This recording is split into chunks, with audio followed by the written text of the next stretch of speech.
ॐ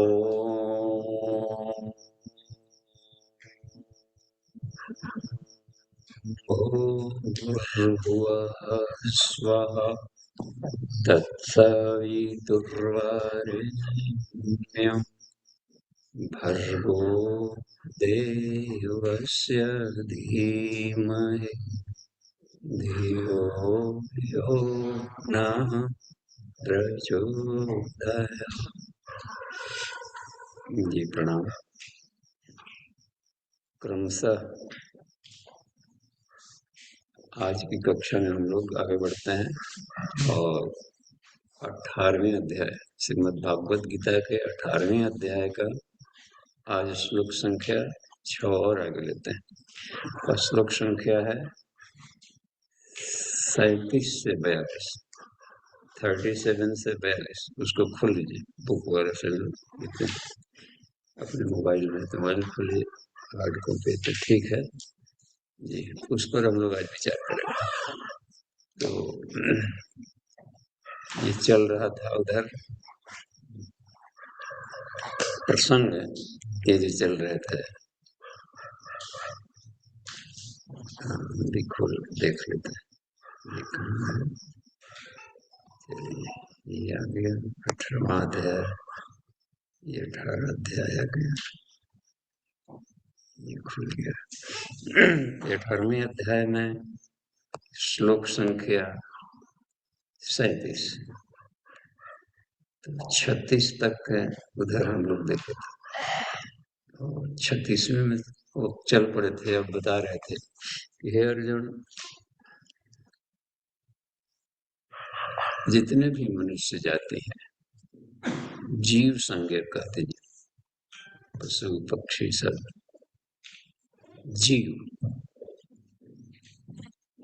तो उनकी सारी गतिविधियां सुख के उद्देश्य को लेकर होती है।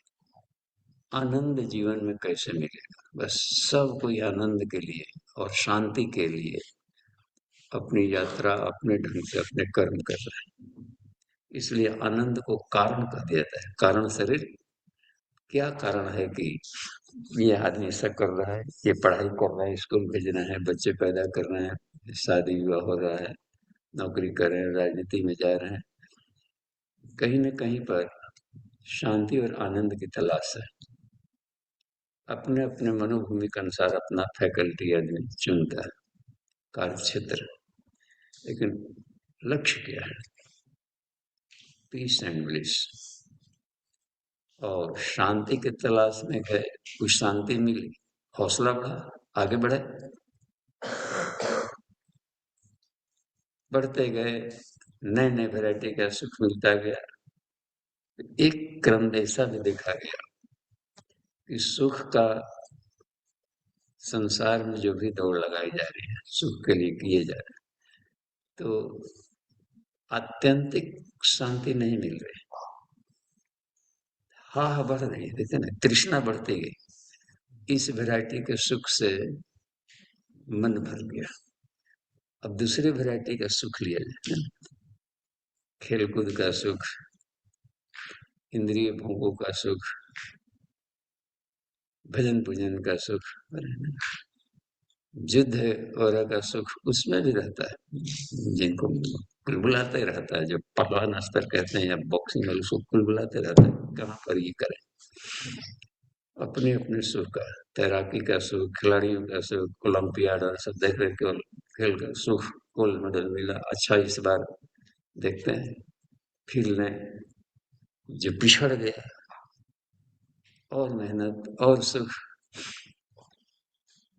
फिर भी अत्यंत तृप्ति नहीं मिल रहा। देखा जाए ना, एक वेरिएशन बढ़ रहा है, अति अधिकता और अधिक की मांग बढ़ रही है। डेस्टिनेशन कब आए? सारा जीवन का रुकते जा रहा है, कहीं तो ऐसा होगा कि अब अत्यंत एकदम तृप्त हो गया। तो इनके तलाश वगैरह में कहे कि हे अर्जुन, ये धर्म के लिए जो युद्ध हो रहा है, ये सब इसका उद्देश्य है कि समाज में सुख शांति है, बस लोग सुख समृद्धि का जीवन जिए, और हर एक की यात्रा अपनी हो। तो इस तरीके से समाज में सुख शांति समृद्धि के लिए ही ये सब होता है। ये धर्म है, तो आत्मा का धर्म है, हमें धारण करना है, तलाश रहनी चाहिए कि हम जीवन में लौकिक सुखों और आत्मिक शांति को प्राप्त करें। तो कहा कि जैसे इस प्रकृति का गुण है सत रजतम, तो वो हर जगह है, सुख में भी होता है और सुख के भी वेराइटी है, सतोगुणी सुख, रजोगुणी सुख, तमोगुणी सुख। तो अब ये बता रहे हैं कि किस तरह के सुख को सतोगुणी कहा जाए, किस तरह के सुख को रजोगुणी कहें, या किस तरह के सुख को तमोगुणी कहें। तो केवल जानकारी भर देना उद्देश्य नहीं है, एक सजगता जगाई जाती है कि तमोगुणी सुख के ये फायदे, ये घाटे। राजसी सुख ले रहे हो तो ये फायदा होगा और ये घाटा है। सात्विक सुख के लिए प्रयास कर रहे हैं तो ये फायदा है और ये घाटा है। फायदे घाटे हर जगह होते हैं, क्योंकि प्रकृति में दोनों चले, ऊपर भी नीचे भी।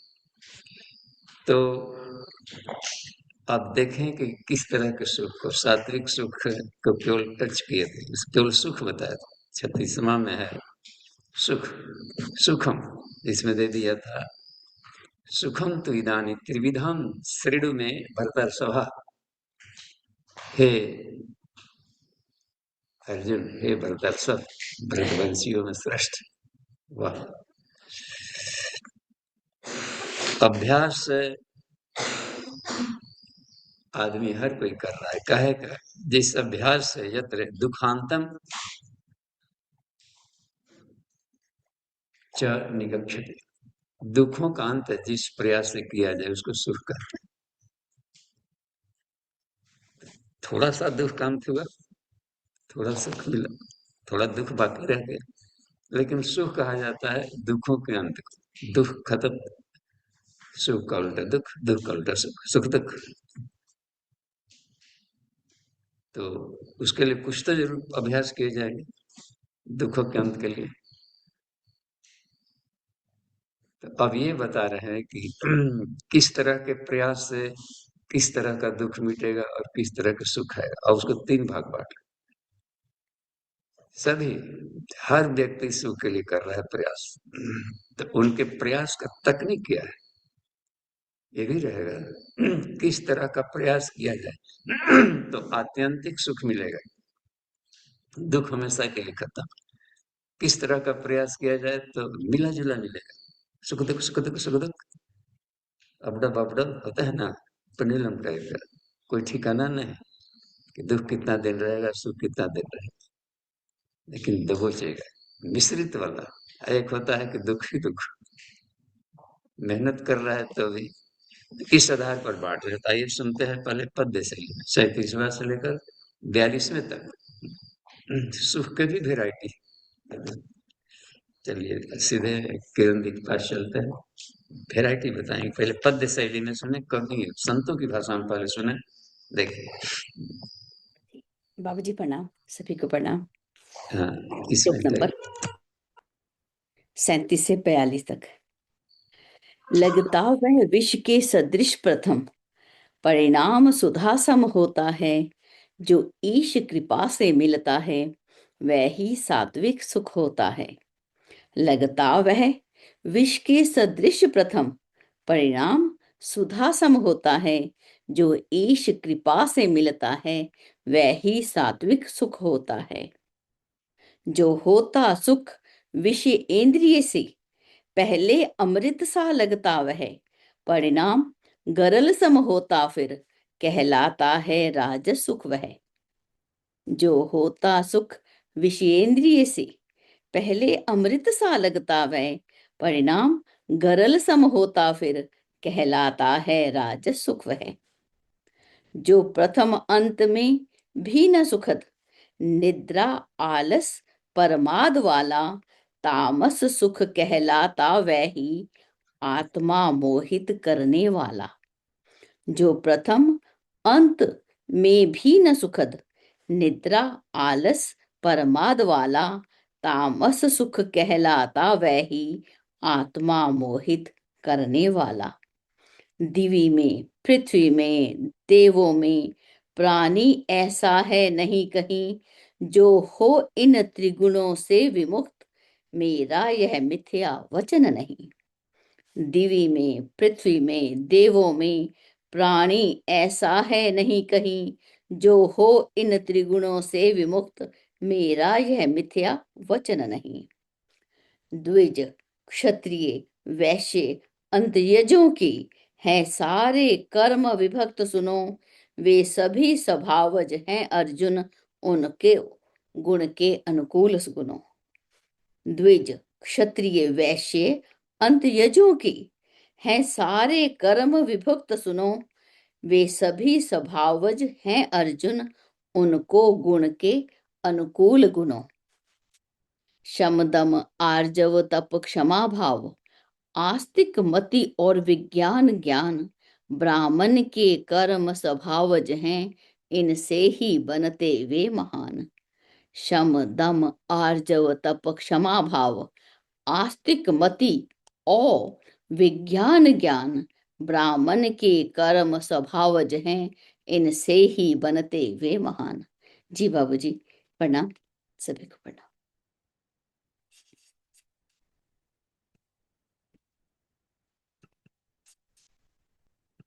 जी दी प्रणाम, धन्यवाद।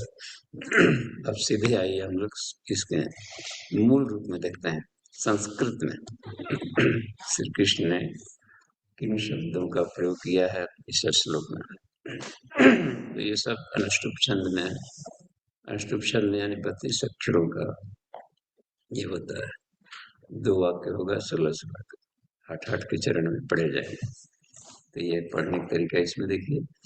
37वां देखिए, सुख की एक वैरायटी बता रहे हैं, सुख का वैरायटी बता रहे हैं।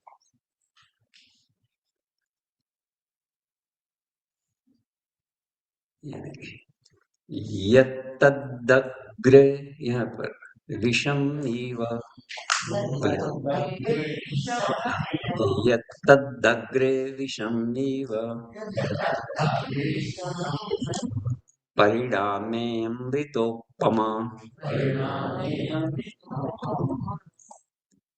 तत्सुखं सात्विकं तृप्तम्, आत्मबुद्धि प्रसादजम्। फिर से दोहराइए, यत्तदग्रे विषमनिव, परिणामे अमृतोपमम्, तत्सुखं सात्विकं तृप्तम्, आत्मबुद्धि प्रसादजम्। अब देखिए इसमें यत्तदग्रे, जो वह सुख जो अग्रे शुरू में, विषम इव थोड़ा सा कष्टदायी लगे, जहर जहर से यह नहीं मतलब है, जो कि कठिन लगे। अच्छा ठीक है, परिणाम है और उसका बाद का रिजल्ट अमृतोपम, अमृत सबसे बड़ा सुख। अमृत का मतलब जहाँ दुख का कोई सवाल ही ना, यानी कि जिस प्रयास के द्वारा, जिस अभ्यास के द्वारा, पहले बोलता ना अभ्यासात, अभ्यासात रमते यत्र दुखाना, तो जिस प्रकार के अभ्यास के द्वारा कुछ वैसा आप क्रिया कर रहे हो जिसके द्वारा शुरू में तो लगता है कि पता नहीं इस रास्ते से मिलेगा कि नहीं मिलेगा, होता है कुछ तुरंत रिजल्ट मिलना होता है, दबा कर चल जाता है, कहता है कि नहीं इससे मिल जाएगा अंतिम सुख, लेकिन कुछ दूर चलता रहता है कि नहीं बड़ा नीरस है। कहाँ सुख मिला, 2 दिन हो गया, 3 दिन हो गए, कहता है कि एक ऐसे भी कुछ प्रयास हैं जिनसे शुरू में तो बाँव लगेगा, कष्टकर लगेगा, दिक्कत आएगी, लेकिन उसका अंतिम रिजल्ट वो पा लेगा जो अंतिम डेस्टिनेशन है, लास्ट लक्ष्य जीवन का, उसको पा लेगा, वही पाएगा। अब बोरियत वाला हो तो अलग बात, लेकिन शुरू में तुरंत नहीं, जैसे आयुर्वेदिक दवाइयाँ शुरू में ऐसे नहीं कि एलोपैथ की तरह तुरंत तुरंत काम कर लिए, लेकिन ये जड़ से सफाई करता है। और भी उपाय है, योगाभ्यास वगैरह, योग भगाए रोग। शुरू में तो लगेगा कि बड़ा दर्द हो रहा है सब अंगों का करने में, प्राणायाम वगैरह में बड़े बात नहीं बन रही योग की क्रिया, लेकिन अंतिम इलाज देख लो, जीवात्म परमात्म संजोगना, ईश्वर के प्रसाद को कहे ना, आत्म बुद्धि प्रसादजम, जो आत्म बुद्धत्व के प्रसाद को दिला दे, आत्म साक्षात्कार, ईश्वर साक्षात्कार, वहां तक पहुंचाएगा। कुछ ऐसी क्रियाएं हैं भगवान शिव जी ने बताया ना पार्वती जी को, गायत्री मंजरी में भगवान शिव पार्वती को बता रहे हैं, हे पार्वती, कुछ ऐसे सुख हैं जो सात्विक सुख, इसको सात्विक सुख कहें। शुरू में तो लगेगा, और बताए हैं कुछ चरण, इसी के लिए जैसे पतंजल ने कहा कि अष्टांग योग, तत्र प्रज्ञा ऋतंभरा, क्या मिलेगा? वहां पालेंगे जहां पर ब्रह्म ब्रह्म तेज से लबालब भर जाएगा, यानी ईश्वर साक्षात्कार हो, जिस बुद्धि के द्वारा आत्म साक्षात्कार हो, उसको कहते हैं ऋतंभरा प्रज्ञा, तत्र प्रज्ञा ऋतंभरा। बुद्धि का भी तो कोई होना, ज्ञान की शुद्धतम अवस्था, वासुदेव सर्वमिति, है ना? बहुनान जन्मनामन्ते ज्ञानवान, एक ज्ञान का ऐसा स्तर, एक ऐसा बुद्धत्व आएगा उसको कि कण कण में ईश्वर देखने लगेगा झिलमिला। तो उसके लिए जैसे अलग अलग तरीके से योगाभ्यास बताया, सबने बताया योगाभ्यास की, कोई थोड़ा उसी में संख्या कम बेसी कर। पतंजल ने क्या बताया योगाभ्यास? अष्टांग योग अभ्यास करें। तो यदि आत्मा के बुद्धत्व का, ईश्वर के साक्षात्कार का आनंद लेना, अस्थाई, आजीवन, चिरकाल तक नहीं घटने वाला, कभी हमेशा हमेशा के लिए, तो उसके लिए उन्होंने अष्टांग योग बताया।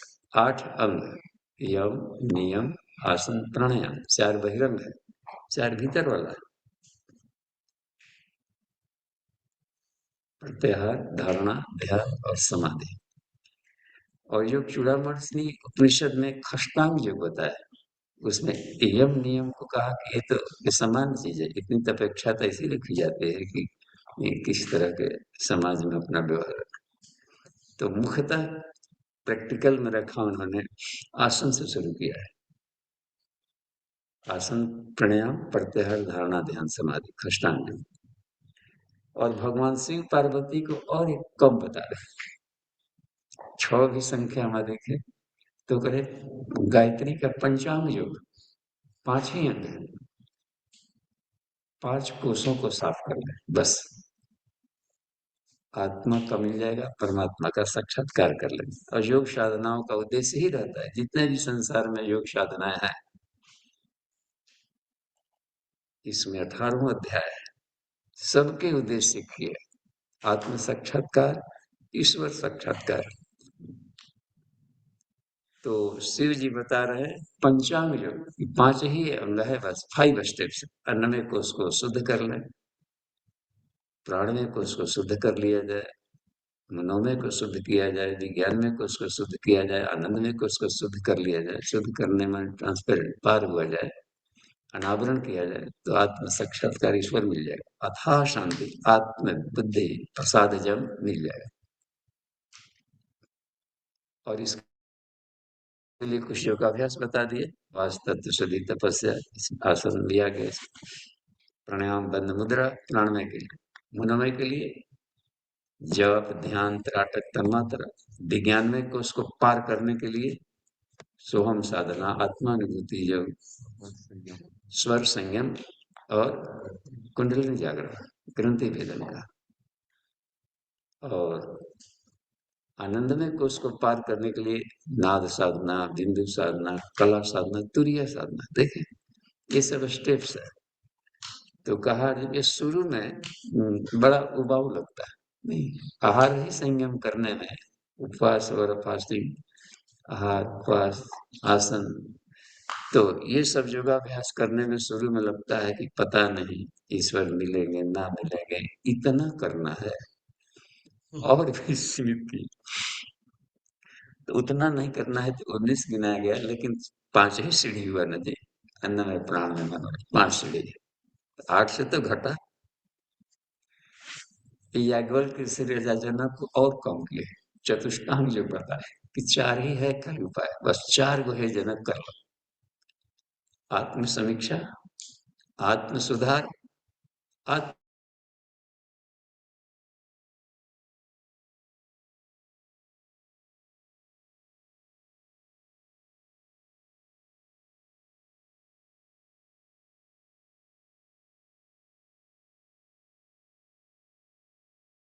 जो कचड़े है भीतर से बाहर निकाले अपने, और अच्छाइयों को भरे। आत्म समीक्षा करने से तो पता चलेगा ना अपने भीतर में कहाँ कहाँ कमी है। बाहर देखते ऐसा लगता है कि उसमें कहाँ कहाँ कमी है, इसका मतलब है कि मन का एक और भी स्वभाव है कमियों को ढूंढना, सुख के लिए देख रहे हैं, उसमें सुख नहीं, इसमें ये खराब अच्छा देखते, तो हम यदि मोड़ दे भीतर अपने भीतर अपनी कमियों को ढूंढ सकता है कि कौन कौन चीजें हमारी ऐसी आदतें हैं जो हमको इस सुख को लेने में बाधक बन रही है। यदि कमियां पता चल गई तो उसको सुधारे। दूसरा उपाय, तीसरा उपाय, अब ईश्वर का, भगवान का एक मंदिर है, तो इन गुणों को अपने भीतर विकसित किया जाए, अपने भीतर के आत्म देवता को जगाया जाए। जीवनम कल्प वृक्षों से आत्मा देव महात्मा, संसार में 33 करोड़ देवताओं में पूछा था कश्यप ने, इतने सारे देवता गण हैं, किन की पूजा करें कि सब लाभ मिल जाए, एक एक की पूजा करने तो संभव नहीं, उतना तो लाइफ ही नहीं, जीवन ही नहीं, तो किस एक देवता की पूजा कर ले तो सारा का सारा लाभ मिल जाए। इसमें यह गोल बताता है, जीवनम कल्प वृक्षस्थि आत्मा देव महात्मा, सबसे बड़ा देवता है आत्मदेव, आत्म साधना। तस्य चाराधका सद्यो विभूति यान्ति चाढ़्य नाम, जिसकी साधना किया जाए तो सांसारिक सिद्धियां, आत्मिक विभूतियां सब हाथों हाथ मिलती, सारा है जाना। तो यह कहा कि आत्म सुधार करें, उसका कचड़े हटाएं, फिर उसके इन गुणों को लाया जाए जो आत्मिक गुण है, ईश्वरीय गुणों से उसको अभ्यास किया जाए, योगाभ्यास, निर्माण ये कहलाया। और फिर आत्म विकास, दूसरों को भी लाभान्वित किया जाए इससे।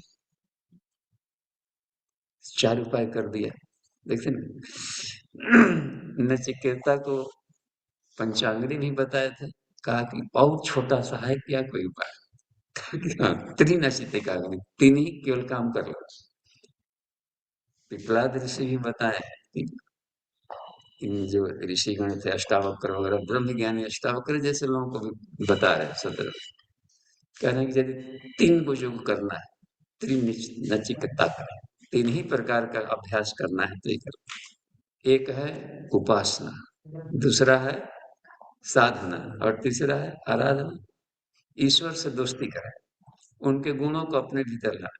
ईश्वर से दोस्ती करने को कहा जाता है उपासना। आप जैसे करें दोस्ती, फ्रेंडशिप बढ़ाना है, एकदम बेस्ट फ्रेंड बना लिया जाए, इसको उपासना करें। और दूसरा है उनके गुणों को अपने भीतर में भी, उन गुणों को धारण किया जाए, तो इसको कहेंगे साधना। और इससे लोक सेवा का लाभ दिया जाए, धरती को स्वर्ग बनाने में, लोक कल्याण में लगाया जाए, इसको कहेंगे आराधना। तो हो गया कि नहीं, 3। तो ये ऋषि लोग अपने ढंग से अभ्यास करके जैसे पाए वैसे बता दे। 3 अंग और ही बातें, ज्ञान, कर्म, भक्ति, 3 ही होता है, कर लेते हैं। गायत्री त्रिपुरा काहे का 3 करेगा, आत्मा परमात्मा देखो करेगा, वो भी क्या जरूरत है, समर्पण, बस ईश्वर के सिवा कोई नहीं, सब खुद जैसे, इसको कहते ईश्वर प्रणधान नहीं, एक ही उपाय है, हाहाकार मचा के बंदर कूद पड़े लंका के अंदर, सीधे कूद जाए। तो अपने ऊपर जो सरल पड़ता है स्टेप वाइज चले कूदने को, तो यह इसमें नहीं। किसको कहा जाता है कि योगाभ्यास, ऐसा योगाभ्यास जिससे आत्मा का प्रसाद, ऐसी बुद्धि उत्पन्न हो जाए कि आत्म साक्षात्कार हो, तो वह कहा कि वह आत्यंतिक सुख है। शुरू में तो दुख मिला योगाभ्यास का, और बाद में जो मिला तो वो एकदम आत्यंतिक त्रिविध दुख, तीनों तरह के दुखों का आत्यंत निवृत्ति। वाह, हमेशा हमेशा के लिए सारे दुख समाप्त कर, दुख के बादल को हटा देने को ही मोक्ष कहते हैं। मोक्ष कोई शहर वगैरह नहीं, शिव संहिता में मोक्षस्य नहीं वासस्ति न ग्रामांतर में हुआ। मोक्ष किसी ग्राम विशेष में नहीं है कि खास वैरायटी के गांव में चले जाएं या आकाश में कोई ऐसी स्थिति होती होगी। अज्ञान हृदय ग्रंथिर्नाशो मोक्षः इति स्मृतः, हृदय की अज्ञान ग्रंथियों का नष्ट हो जाना मोक्ष है।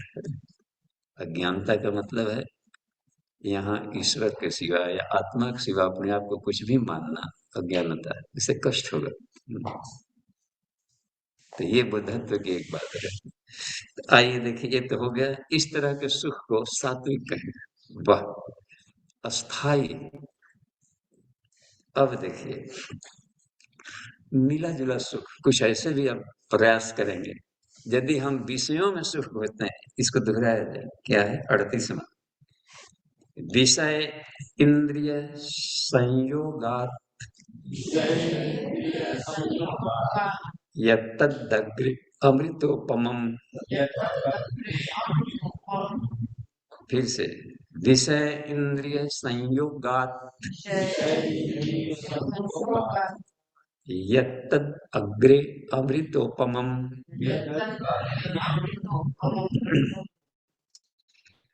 परिणामे तेषामेव तत्सुखम राजसंस्मृतम्। अच्छा, यहाँ देखिए क्या कर रहे हैं।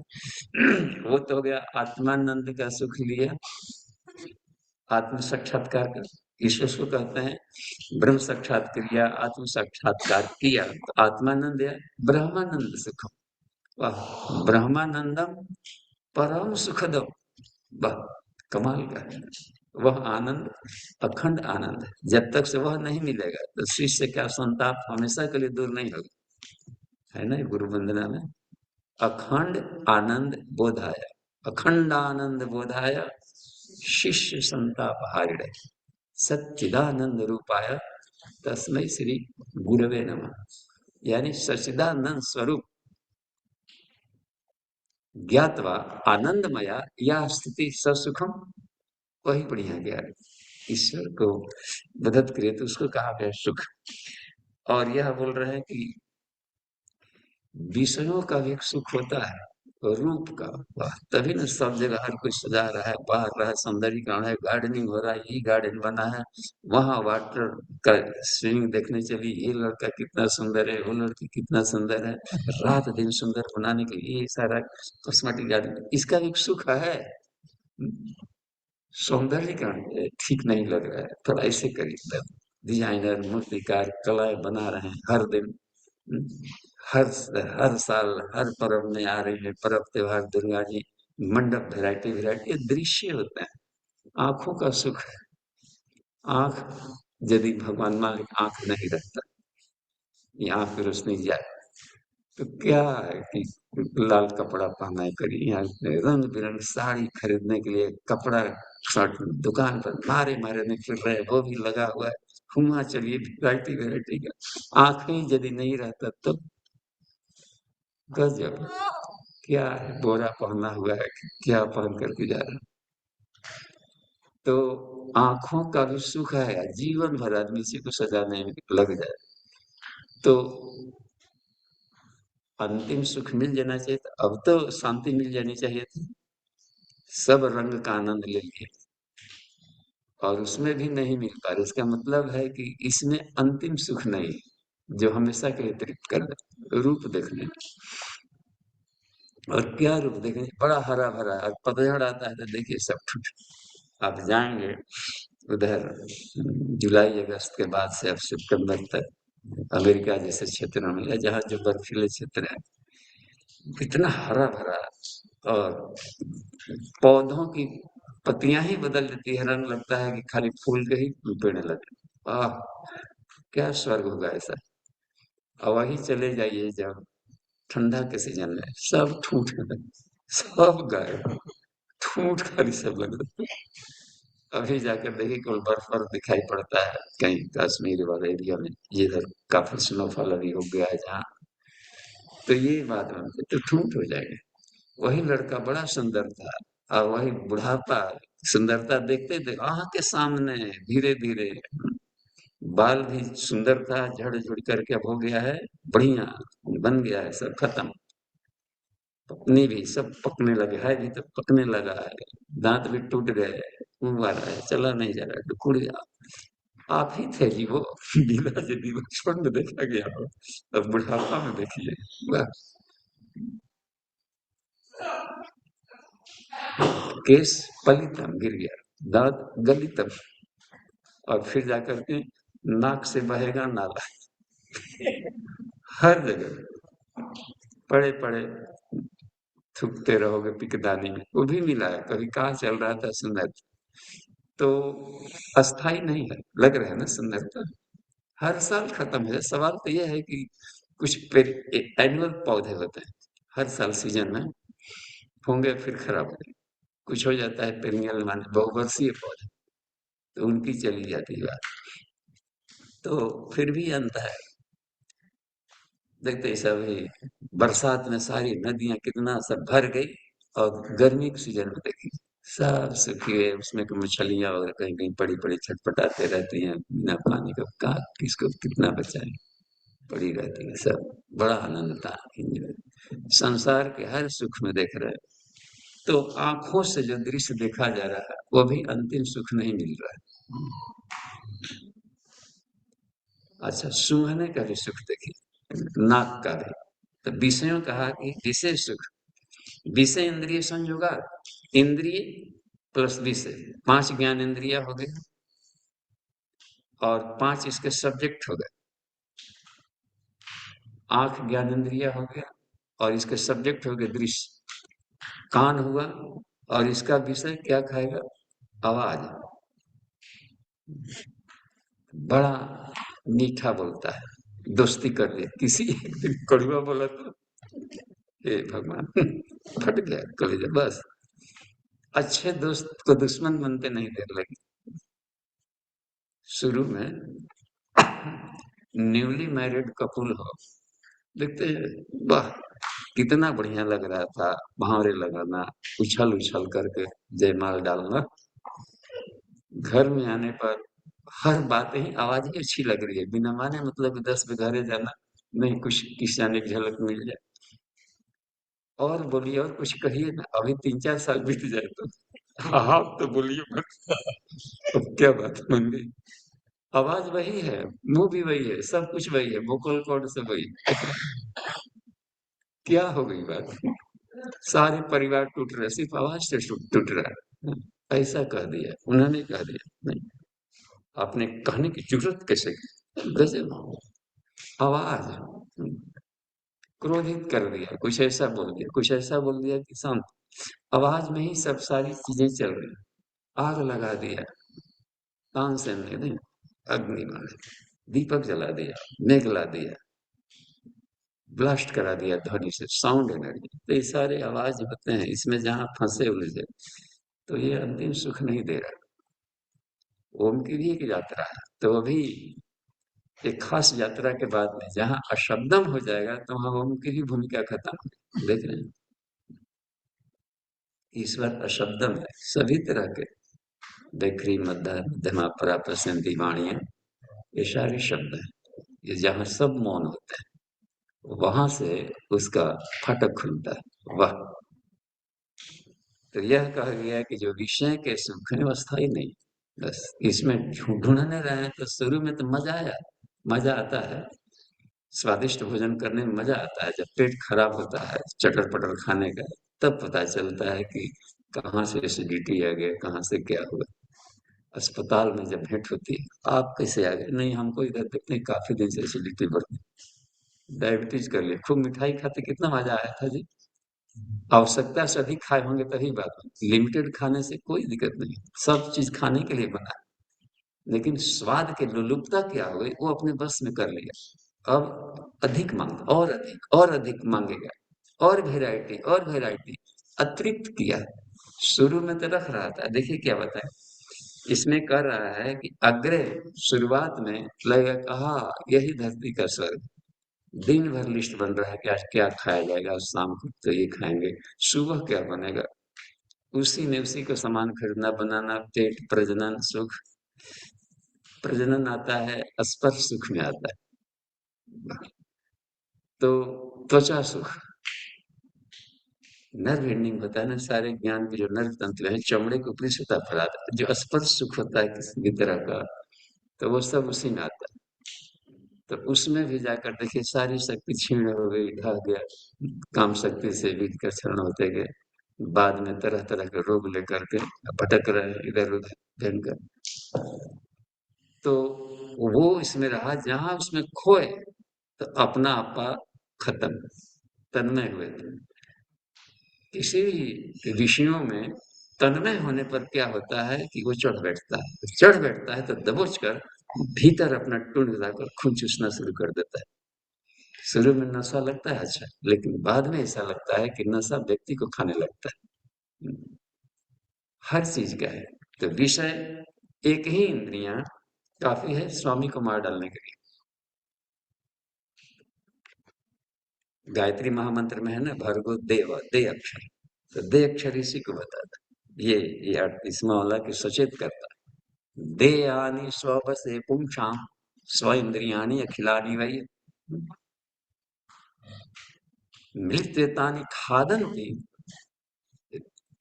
इंद्रियाणी तानि स्वामीनाम, ये सारी इंद्रियां मिल करके जहां विषयों के सुख में गए तो अपने मालिक को ही खा जाएंगे, सीधे मालिक को चबा डालते हैं, खत्म। इतनी खतरनाक है, और समय से पहले आदमी मर जाएगा। ये सिर्फ है। तो यह बता रहा है कि विषय और इंद्रियों का संयोग, दृश्य को देखने के लिए इंद्रियां चाहिए, इंद्रियां नहीं है आंख, तो फिर इसका कनेक्शन खत्म। आवाज को सुनने के लिए आवाज भी चाहिए और कान भी चाहिए, इन दोनों में से एक भी यंत्र काम नहीं किया तो सिस्टम खत्म।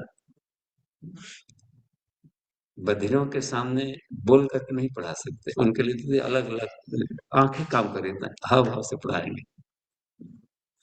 स्मेल, गंध का जहां लग गया किसी चीज का आदत, तो फिर जाए दुर्गंध से उसको जाकर दिक्कत आ जाएगी। तो इन सब से परे होने पड़ेंगे कहीं भी। तो संसार में अब तो आते ही रहता है, सुगंध दुर्गंध सबका मिक्सचर है, हवा में घुला हुआ है। इन सब से परे होने की बहुत शानदार की बात है। और जाकर देखिए स्पर्श का ये कह रहा है कि ये बता रहे हैं। अच्छा ये देखिए, इसमें दूसरे अध्याय में एक मिला था बड़ा अच्छा, अर्जुन को इसी के चलते मोहता फंसा था। मात्रा स्पर्शास्तु कौन्तेय शीतोष्ण सुख दुख, ऐसे बताया ना कि यही जो स्पर्श, ये तन्मात्राएं हैं इंद्रियों और विषयों के संयोग से, वही सुख दुख दे रहे हैं। इसे आगम अपाइनो अनित्यम, यह आने जाने वाले स्वभाव का है, घटने बढ़ा, वेरिएशन है इसमें, फ्लक्चुएशन है। सांस्थितिक छस्व भारत, हे अर्जुन तुम तन्मात्रा साधना करो। ये लग रहा है कि विस्मितामह ये है वह, जरूर ये रोते जाता होगा, विस्मितामह गोदी में लेते होंगे और ये लल्लू अच्छा बोलते होंगे कि अच्छा बेटा अच्छा, ये स्पर्श सुख हो रहा है, सब इसमें गया है, बोलने का सुख, दुलारने का सुख। कहीं न कहीं से ये तन्मात्राएं मोहित हुई है इनके द्वारा, इसके द्वारा गरिमा का। अब देखिए जब उनकी आ गई बात में धर्म पक्ष में बात है, तो लक्ष्य खत्म कर दी। ये लड़का बड़ा सुंदर सुंदरी था, अब जा रही इतना बजे ये घर से निकलता है या निकलती है ना सुंदर सुंदर, अब उसको अब पढ़ाई लिखाई छोड़ के वेट कर रहा है कहीं कॉर्नर छुप करके। आज भी देखेंगे, आज इस ड्रेस में देख, उस ड्रेस में देखें, क्लास में बैठ गया तो मोबाइल में फोटो क्लिक टिक टिक, ये पढ़ा रहे मास्टर इधर फंसल है। लक्ष्य को रुकावट डाला कि नहीं डाला? जीवन के किसी भी लक्ष्य को रुकावट डालते हैं जहां उसमें चिप गए। यह बता रहे हैं कि ये विषय और इंद्रियों के संयोग से है अर्जुन, जो उत्पन्न सुख है शुरू में तो बड़ा स्वादिष्ट लगता है, अमृत पम, अमृत क्या होगा जिसके सुख के सामने। और परिणाम है जब लक्ष्य ही से गिरा दे, विषम जीवन, विष मार डालता है। तत्सुखम राजसम, तो इंद्रियों और विषयों से मिलने वाले सुख को राजसी सुख कहेंगे। शुरुआत का लाभ, बाद में नरक में ढकेला। एक और वैरायटी की बता रहे हैं, एक और सुख कर रहा है, नींद का सुख। हद हो गया। सोइए 4 बजे उठने का कोई समय न जाने कौन बिगड़ल था, असामाजिकता तो कह दिया कि भोरे उठना चाहिए। उसको सुख, उस सुख से अभी परिचय नहीं मिला होगा, इसलिए उठ करके चल दिया। रजाई सुख अलग होता है, तो जो निद्रा का सुख है वो भी आपके समय को खा जाएगा। 24 घंटे का समय है, अच्छा मान लीजिए 24 घंटे का समय है, ऐसे हम लोग सोचे तो इसी में अपने को लक्ष्य भी पाना है, सारा जीवन भी जीना है, सुख भी लेना है, जीवन की यात्रा को भी पूरा करना है, धन दौलत भी कमानी है, और सारा काम तो 24 घंटा ही करना है। तो टाइम मैनेजमेंट तो करना पड़ेगा, टाइम मैनेजमेंट, समय प्रबंधन। तो मान लीजिए कि 24 घंटा है, तो 8 घंटा भी यदि हम सो ले, तो 8 घंटा यदि मान लीजिए सोने में लगा दी, अभी भी बच रहा है ना, 16 घंटा बच रहा है, ठीक।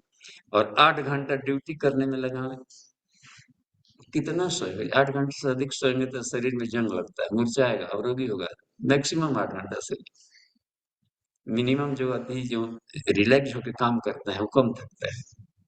अनासक्त बुद्धि से करेंगे, योग बुद्धि से करेंगे, प्रसन्न मन से करेंगे, संतुलित मन से करेंगे, उनकी थकावट कम होती है, वो 4 घंटा में पूरा कर लेंगे। लेकिन मान लीजिए कि खूब थक गए तो भी 8 घंटा से अधिक सोएंगे बॉडी तो जंग लगेगा। और 8 घंटा ड्यूटी करने में लगा, हो गया ना, जो भी ड्यूटी करते हैं 8 घंटा ड्यूटी, ईमानदारी से 8 घंटा आदमी ड्यूटी कर ले तो सवाल ही नहीं है कि कुछ क्या हो।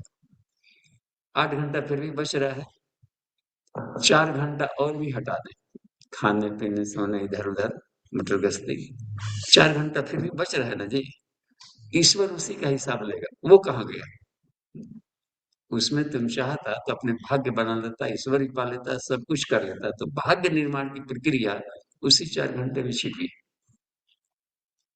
कबीरदास जैसे लोग, युग ऋषि का उदाहरण देखिए, परिवार भी पाल लेना, स्वतंत्रता सेनानी की भूमिका करना, 3000 से अधिक साहित्यों को लिखना, तपस्या भी चरम सीमा का करना, समाज सेवी का भी काम करना, 24 घंटा में समय का कभी बहाना नहीं किया कि न शिकायत भगवान से।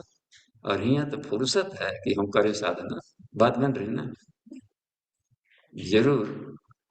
तो ये है 4 घंटा, 3 घंटा तो ऐसे ही ईश्वर का।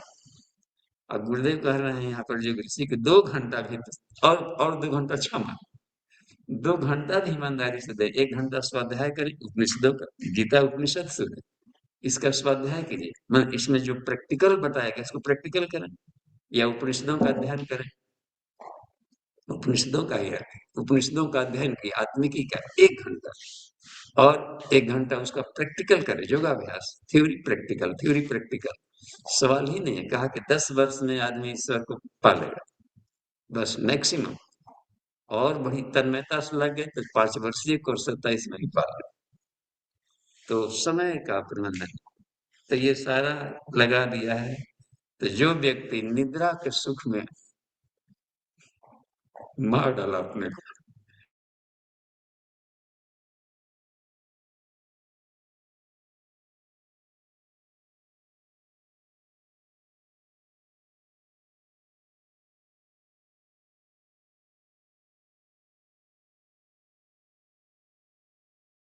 निद्रालस तत् तामसम उदाहृतम, देखिए यद अग्रे च अनुबंधे च, जो शुरुआत में और लास्ट यानी स्थूल स्वरूप, अंतिम सूक्ष्म कारण आत्मिकी तक, शरीर मन आत्मा, तो अनुबंध हो जाएगा आत्मा, शुरुआत हो जाएगा शरीर। यह कह रहा है कि जो जो अभ्यास जो शरीर मन आत्मा सबको सुता देता हो, आलस से बिल्कुल उसको अंधकार में डालना, माने तीनों के तेज को नष्ट करना, शरीर को भी निरोग, मन को भी प्रमादी बना देगा, मन को भी शिथिल कर देगा, शार्पनेस खत्म, मंद बुद्धि कर देगा, और आत्मा के भी तेज को नष्ट करे। तो इसको अनुबंधे कह दिया वहां तक, आत्मिकी तक। तो शरीर मन आत्मा तीनों को तेज नष्ट किया। तो शुरुआत से भी खतरनाक है और लास्ट भी उसका खतरनाक है। जब सुखम मोहनम आत्मा के तेज को ही धूमिल कर दिया, मोहित कर दिया। और उसमें बता रहे हैं कि तीन यही है मजबूत, जो क्या कह सकते इसको, तीन मजबूत, ये खतरनाक है, ये तत्व हैं। इसमें आ रहा है निद्रा, आलस्य और प्रमाद। सो गया। आलस्य कहते हैं शारीरिक आलसपन को, प्रमाद कहते हैं मेंटल एस्ट्रल बॉडी के सोने को। शरीर अपना काम भी अपने न करें तो दिक्कत आएगी। आलसी एक से एक होते हैं आलसियों का।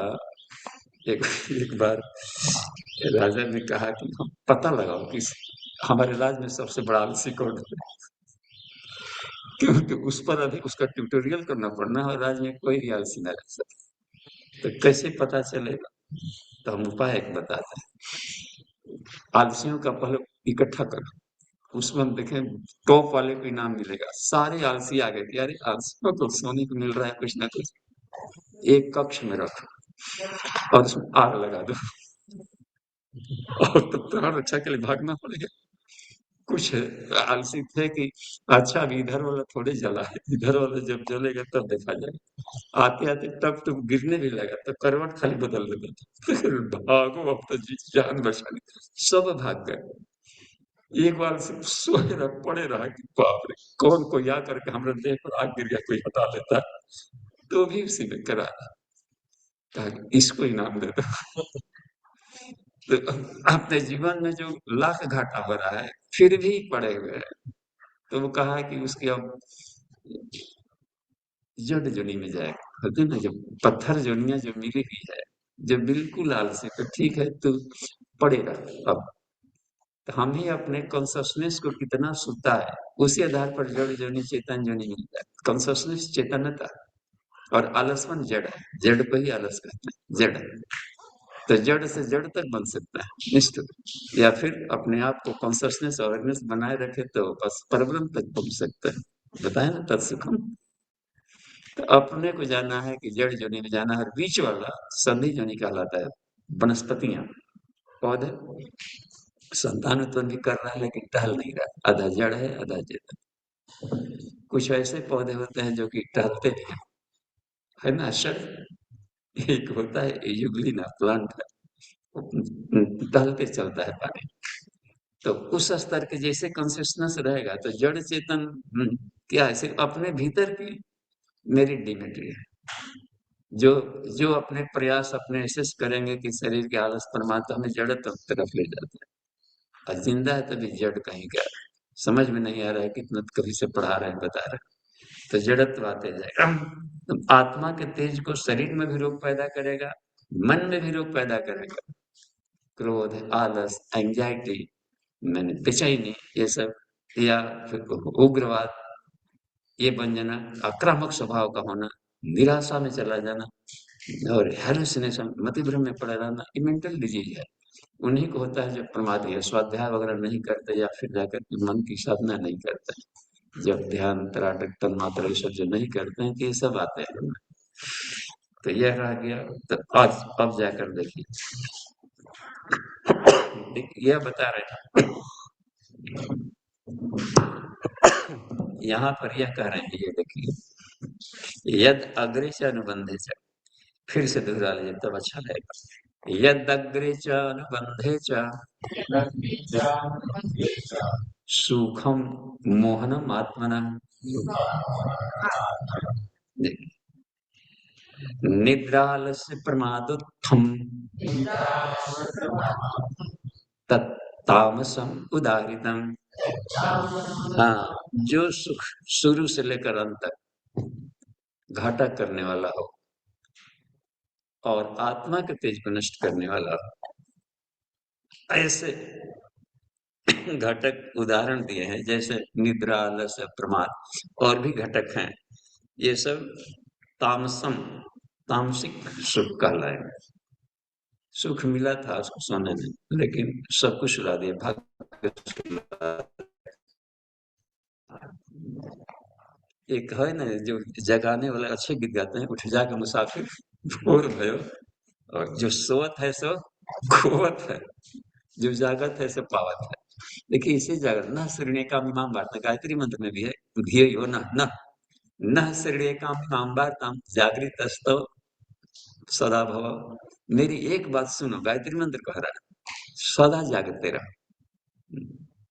नूनम प्रमादल से कहा कि प्रमादी व्यक्तियों के सामने नूनम आक्रामांति विपक्षिणा, जो शत्रु हैं सिर्फ सोए हुए पर घात लगाते हैं। ट्रेन में चलिए, जहां सोए अटैची गायब। कहीं कहीं होता है ऐसा नहीं, तला वाला कितना सोता है, खोलने का ढेर तरीका। एक बार हम देखे कपूर देखे जा रहे थे ट्रेन में, हम लोग कहीं से आ रहे थे, तो पति पत्नी दोनों थे, दूल्हा दुल्हन जैसे होंगे, कहीं जा रहे होंगे हनीमून के लिए या तो फिर ससुराल मायके जा रहे हैं, दोनों साथ में थे। और अटैची बढ़िया वाला था, एकदम नया, जैसे खरोच नहीं आया था। तो क्या किए थे कि नींद ही सो रहे थे, और उनका मिल गया था, आरएसी मिला था, एक ही पर दोनों थे। तो फिर अटैची पर हाथ रख दिए थे कि कोई ले भी जाएगा तो नींद टूट जाएगा। तो सो गए, तो भीतर का होता है ना अपना ऑटो सिस्टम, अब वो करवट अपने से बदलवाएगा भीतर वाला, वो अटैची नहीं देखेगा उससे। तो करवट बदले, एक आदमी को इंतजार कर रहा था बैठ कर। वो लोग टिकट कटाए रहता है अगले स्टेशन तक का, अंत तक का। अरे कुछ पैसे ना अधिक लगा, जहां मिला वहां उतर गया। तो फिर जाकर के इधर इन लोग का दिन टूटा, ये हाथ तो ऐसे नहीं था, दिन जग गया तो देखे कि गायब। हाय कोई सो रहा है, कौन किसकी रखवाली करे। जो उतरा तो देखा कि शायद इसी का होगा। तो कहीं भी होता है, सावधानी हटी दुर्घटना घटी, सब भी लिखे रहता है। स्लिप ऑफ माइंड हो गया, क्या करें। थोड़ा सा भी कुछ होता है, झपकी में मंत्र भी लिखते समय फिर झपकी आती तो कुछ का कुछ लिखा जाता है। गायत्री मंत्र होता है ना, इसका लाइन उसमें या गजब का हो जाता है। परसोदियात पहले लिखा जाएगा, दो बार लिखा जाता है। तो कहा कि ये गजब है कि, कहा कि हमेशा अवेयर रहे, चूहा जैसे होता है, एकदम कान खटक से रखे। तो यही कहते हैं कि वो है। आगे चलकर देखिए 40वां समय, 40, 41, 42, 3 है। चलिए दोहराइए। न तदस्ति पृथिव्यां वा देवी देवेषु वा पुनः सत्वं प्रकृतिर्जैर्मुक्तम् यदेभिः स्यात् त्रिभिर्गुणैः। यहाँ देखें, न तदस्ति पृथिव्यां वा देवी देवेषु वा पुनः। कह रहे कि भूर्भुवः स्वः, पृथ्वी माने भू, देवी माने भुव, और देवेश स्व स्वर्ग लोक, कि भूर्भुवः स्वः तीनों लोकों में कोई भी ऐसा जगह नहीं है जहां पर ये सतरज तम न हो। प्रकृति से उत्पन्न है, ओम ही, ओम तक के सतरज तम तीनों ओम दौड़ लगाता है। अब उसकी ओम की खूबी एक है कि निर्लिप्त रहता है, कहीं कहीं जाएगा तो लिप्त नहीं होगा, सात्विक है, वो हमेशा स्थित प्रज्ञ में रहता है। भूर्भुवः स्वः ही बता दिया, 3 कैरेक्टर। इसी तरीके से पूरी प्रकृति ही त्रिगुणात्मिका है, स्वर्ग लोक तक सब भूर्भुवः स्वर्ग। कहा कि हे अर्जुन, ये जो प्रकृति है सतरज तक पीछा नहीं छोड़ेगा, यहां से लेकर के स्वर्ग लोक तक हर जगह है। न सत्वम, कोई भी ऐसा मैटर नहीं है, मैटर सारे पदार्थ से है, बस जड़ है। तो यहाँ पर सत्वम माने मैटर से आएगा, प्रकृति का। तो कोई भी ऐसा तत्व या कोई भी ऐसा मैटर या कोई भी ऐसा पॉइंट नहीं है कहीं पर जगह। प्रकृति जय प्रकृति से उत्पन्न जो मुक्त हो, ये भी स्यात् त्रिगुण है। इन तीनों गुणों से जो मुक्त हो, ऐसा कोई भी स्थान संसार में नहीं, सृष्टि में नहीं, इस पूरे यूनिवर्स में नहीं। बस इसलिए कह रहे हैं कि ये कि तुम इसकी भी कामना छोड़े कि वहां जाएंगे तो शायद इसे मुक्त जगह मिल जाएगा। इसकी साधना करनी पड़ेगी तो फिर कहीं भी रहेगा तो उस स्थिति को पालेगा। ये बात बन रही। स्थान विशेष को हम कहीं जाएंगे कि यहाँ से चले जाते हैं तो स्वर्ग में जाएंगे, तो नहीं, वहां भी देखते हैं सब कभी कभी स्वर्ग लोक में पहुंच जाता है सब। ये इंद्रजीत कहलाता था ना मेघनाथ। हाँ, सबको खदेड़ पड़ा, वृद्धासुर तक कितनी बार खदेड़ पड़ा है। हिरण्यकश्यप वो सब रखता था बांध बुंध करके। रावण भी सारे दांव कहा कि ये करो, अपने सब बांध बुंध के रखो। इसका मतलब है कि कहीं भी हो, ये है त्रिगुणात्मिका। तो जब तक हम साधना न करेंगे इन गुणों पर, हे अर्जुन निस्त्रय गुण भाव, बातें ये इन गुणों से बाहर जाए, उसी को ग्रंथि भेदन भी कहते हैं। सत्य रजतम ब्रह्म ग्रंथि, सत्य इसके बंधनों से बाहर निकले, क्लश से बाहर जाए। इस पर इसको कमी है तो बढ़ा लें, इसका लाभ लें, सुख भी लेना है, नियंत्रण करें, यानी कि नियंत्रण में रखें, इसी से मतलब है त्रैगुण का। छोड़ मत, अपने कंट्रोल में रख। आगे देखिए 41वां 42वां ये काम। तो अब जैसे मान लीजिए कि गुण की भी 3 गुण की चर्चा हुई थी। कर्म भी सात्विक कर्म, राजसिक तामसिक कर्म। स्वभाव भी आया था, सात्विक श्रद्धा है सब, जैसी श्रद्धा ऐसा बनता है तामसिक। तो जिस व्यक्ति में सब सत सत सत सत हो, ऐसे व्यक्ति को क्या कहते हैं? ब्राह्मण कहते हैं। क्लियर हुआ? जो रज रज रज रज सब इकट्ठा किया, उनको क्षत्रिय कहते हैं। वाह!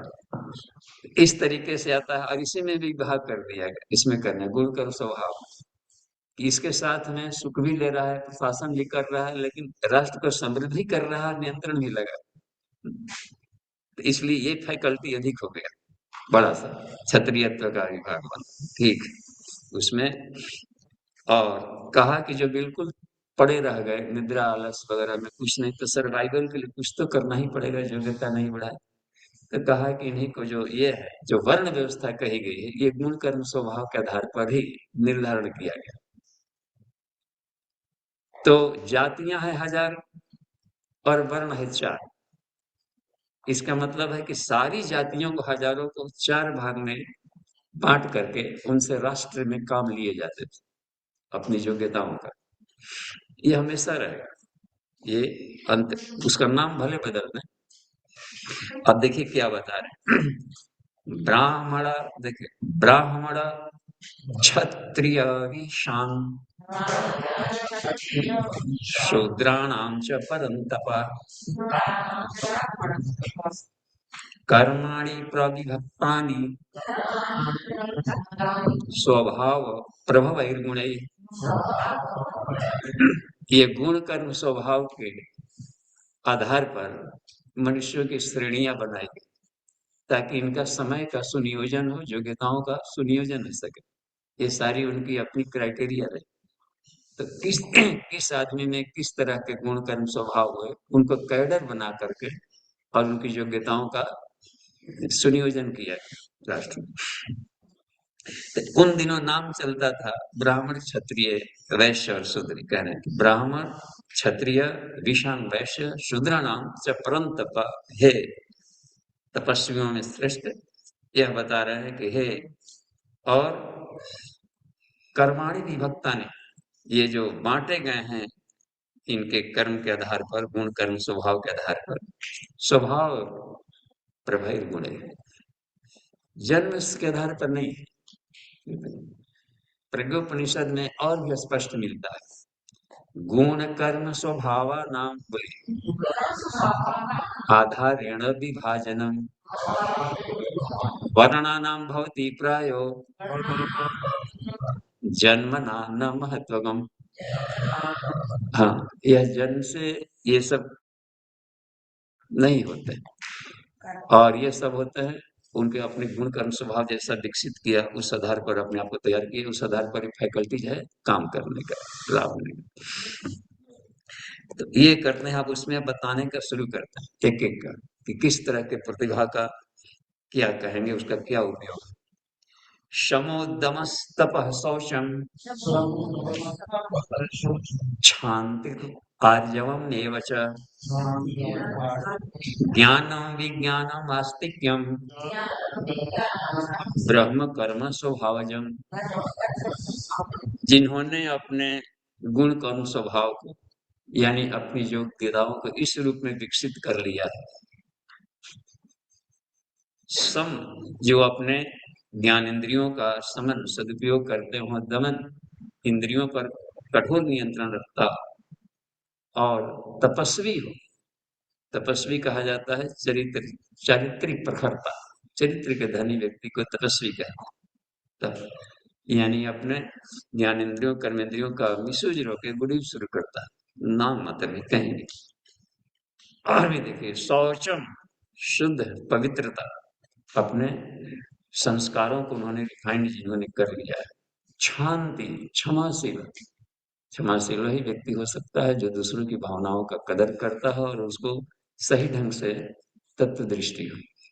तो आर्जवम शालीन व्यवहार, बस बड़ों के साथ कैसा व्यवहार हो, छोटों के साथ कैसा व्यवहार हो, बराबरी वालों के साथ कैसा व्यवहार हो। तो जो यह बात रहती है कि सबके लिए प्रिय हो, वरेण्य, यह बात है। और भी देखिए, ज्ञानम संसार के बारे में सही सही जानकारी, विज्ञानम अपने आप के बारे में भी सही सही जानकारी। विज्ञान होता है परोक्ष वाला। तो और भी क्या कर लेते हैं, आस्तिक्यम, आस्तिकता, आस्तिकता कहा जाता है ईश्वर परायण व्यक्ति। ब्रह्म कर्म स्वभावजम, इस तरह के अपने स्वभाव, ऐसा स्वभाव जिनका हो गया, ऐसे स्वभाव जो बना लिया हम अपना, उनको ब्रह्म कर्म, ब्राह्मण का है बस, और उनका ये काम है। तो यदि ये प्रतिभा है तो जिनको में इस प्रतिभा नहीं है उनको विकास करें, यानी आत्मिकी सुमुख है विज्ञान। विज्ञान में कोष में जो अपने आप को पका लिया, आत्म साक्षात्कार, आत्मबोधत्व स्थिति, विज्ञान आत्मबोधत्व करता है। तो जो आत्मज्ञान प्राप्त कर लिए हैं, आत्म साक्षात्कार जो व्यक्ति प्राप्त कर लिए हैं, वो आध्यात्मिक प्रोफेसर बनकर इन लोगों को लाभ है। गायत्री महामंत्र में इसकी है विवेचना शुरू कर, तत्सवितुर, तत् में ब्राह्मण की परिभाषा बताता है, स में क्षत्रियों और वी वैष्णव की, तू श्रमिक वर्ग, शूद्र माने लेबर क्लास है, श्रमिक वर्ग। तो गायत्री मास में कोई भी बड़ा छोटा नहीं है, क्योंकि आत्मा सब ने कहा कि हे अर्जुन मैं सबके हृदय में हूं, तो इसलिए बड़े छोटे का सवाल ही नहीं। आज ज्येष्ठासु अकनिष्ठासु एते स्वगुण भ्रातरो भाद्रदो सोमगायसु, यह ऋग्वेद का एक सूत्र है, उसमें कहा गया है कि इस पृथ्वी पर कोई बड़ा छोटा नहीं। अज्येष्ठासु अकनिष्ठासु एते स्वगुण भ्रातरो, जब सबने ईश्वर है तो बड़ा छोटा कैसे कह सकते। ईश्वर नहीं रहते तब कह देते सबके अंतःकरण में मैं रहता। एको देवा सर्वभूतेषु गूढ़ः सर्वव्यापी सर्वभूतांतरात्मा। अब यहाँ पर रह गया कि इनके कार्य का बंटवारा, कि हम अपने सर्वाइवल के लिए क्या करें, इन्हीं को जोड़ देखें। तो गायत्री मंत्र में देखिए तत्अक्षर, बोलिए ओम तत्त्वज्ञास्तु विद्वांसो ब्राह्मणा स्वतपोगले अंधकारम अपाकुर्युः लोकात् अज्ञान संभवम। यानी जो व्यक्ति, इसमें कहा किसी घर में जन्म लिया हो लोग, कहा कि जो व्यक्ति तत्व ज्ञानी हो एक, विद्वान हो दो, और तपस्वी हो। विद्वान मैंने पढ़ा लिखा से नहीं बनता, विद जो आत्म साक्षात्कार कर लिया, प्रैक्टिकल लाइफ जीकर, तत्व ज्ञानी हो, यानी अपने बारे में, संसार के बारे में सही सही जानकारी, और विद इसका प्रैक्टिकल लाइफ करके अनुभव किया, आत्म साक्षात्कार बुद्धत्व पाया। तपस्वी हो, अपनी शक्तियों का मिसयूज कानी कौड़ी भी नहीं कहीं बर्बाद करे।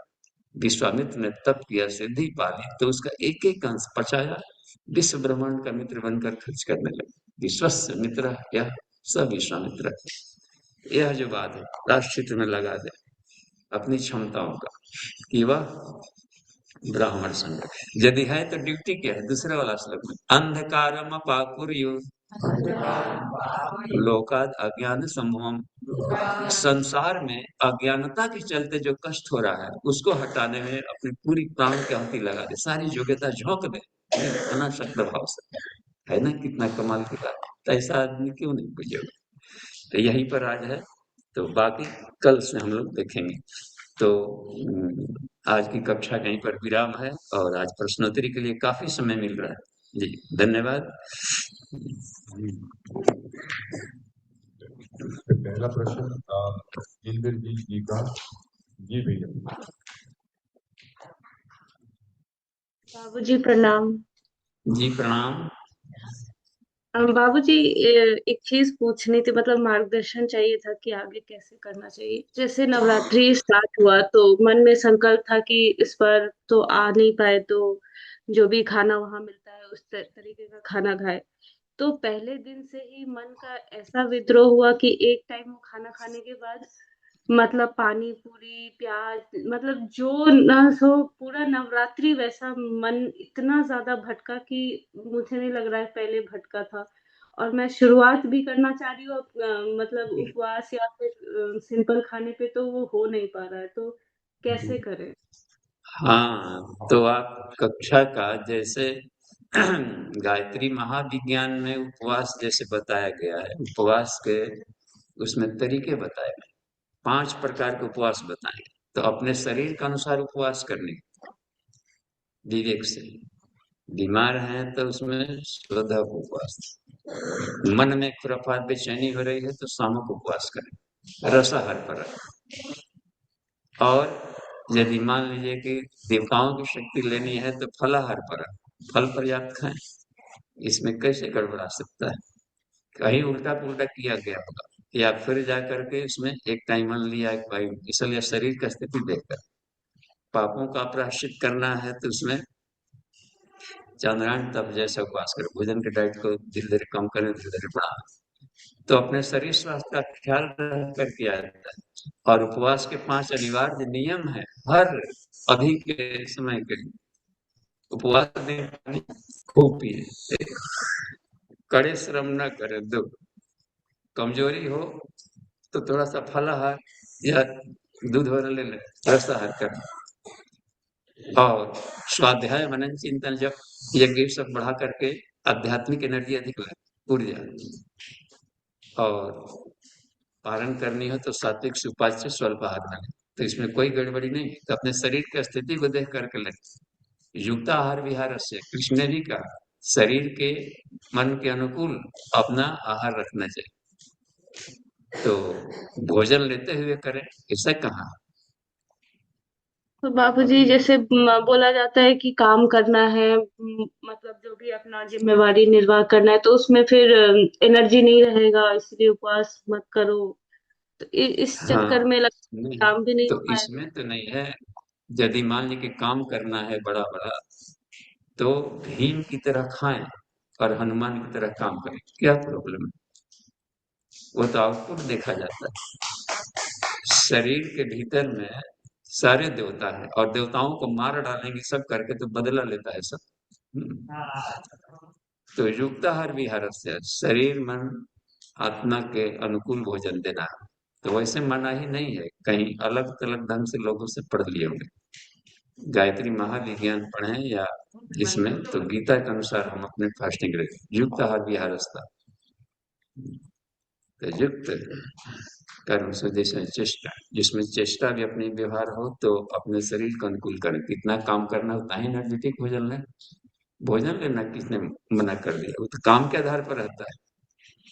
उनके लिए भोजन मना किया गया है जो कि शरीर में ढेर सारा टॉक्सिन पाल लिया, तो फास्टिंग करके उसको गला, तो शुद्धिकरण के लिए किया था, न कि मांस गला दिया, वीकनेस कर दिया, एनर्जी लेवल घटा दिया। ये तामसिक तप में गिनाएगा, जो ऊर्जा को नष्ट कर डाला। ठीक है, धन्यवाद। नेक्स्ट। प्रणाम बाबू। प्रणाम बाबूजी। बाबूजी 37 और 42 मंत्र। 37 में भगवान बोलते हैं कि ये विष के सदृश है, लेकिन मुझे नहीं लगता है। साधना का मतलब स्टार्टिंग विष के समान होता है, और ये दो एक चीज विष के समान लगता है, क्योंकि हाँ, आपसे सराउंडिंग, बोलिए। बाबूजी, सराउंडिंग और हैबिट, हम हैबिचुएटेड हैं खराब चीजों का, और सराउंडिंग में लोग बोलते हैं अरे क्या कर रही हो, अभी से क्यों कर रही हो, तो ये दोनों चीजें विष के समान लगता है। बाकी अपनी आदतें मतलब अपना स्टार्टिंग नहीं है, विष के समान लगता है। 42 नंबर, 42 में क्या है कि बोलता है कि आर्जव बनना है, शालीनता, गुरुदेव भी बोले हैं, शालीनता बिना मोल से मिलती है। तो हम दोस्त और दुश्मन दोनों में ही अपनी शालीनता खोते हैं। अर्जुन को भी देखते हैं, अर्जुन और कर्ण, जब भी कर्ण को बोलते हैं वो शूद्र पुत्र के नाम से ही बोलते हैं। कर्ण भी अर्जुन को देखना नहीं चाहता है। तो अपने लाइफ में हम कैसे ये शालीनता लाएं, और ये हैबिट और सराउंडिंग को कैसे गौण माने, मतलब उसको जीरो माने, कोई वैल्यू ही नहीं दे। तो ये थोड़ा प्रकाश चाहिए। थैंक यू बाबूजी, प्रणाम बाबूजी। जी प्रणाम।